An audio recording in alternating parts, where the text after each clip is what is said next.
Le Gabon continue sa lutte contre le paludisme et les assises qui se tiennent actuellement à Libreville, la capitale, visent l'atteinte d'ici à 2025 d'autres objectifs au-delà de ceux à l'échelle internationale de 2030.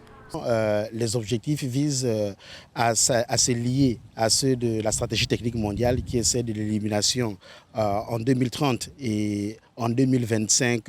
Les derniers objectifs intermédiaires, c'est d'amener 80% de la population à adhérer aux mesures de prévention et de prise en charge dans le cadre de la lutte contre le paludisme, mais également de prendre en charge correctement 80% des cas de paludisme dans notre pays, mais aussi de pouvoir avoir des données de qualité et travailler avec les gestionnaires de données pour avoir des données qui soient cohérentes avec l'objectif de 80% que nous nous fixons. Des manquements, il y en a certes.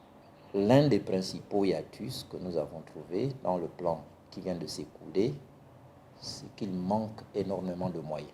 Nous allons interpeller le gouvernement, parce que c'est lui qui donne les moyens, ou c'est lui qui fait en sorte que nous ayons des moyens au programme national de lutte contre le paludisme. Donc par rapport à l'objectif fixé, il va falloir que nous nous organisions de telle sorte que tous ces aspects soient couverts et que l'objectif de 2030 puisse être atteint. Toutefois, au Gabon, le programme national de lutte contre le paludisme est à pied d'œuvre pour la rendre concrète. Et même si la Covid-19, depuis son arrivée, a constitué un frein dans la bataille menée contre le paludisme, en anéantissant certains efforts fournis jusqu'ici, tout en augmentant le taux de mortalité, l'optimisme des autorités compétentes reste grand.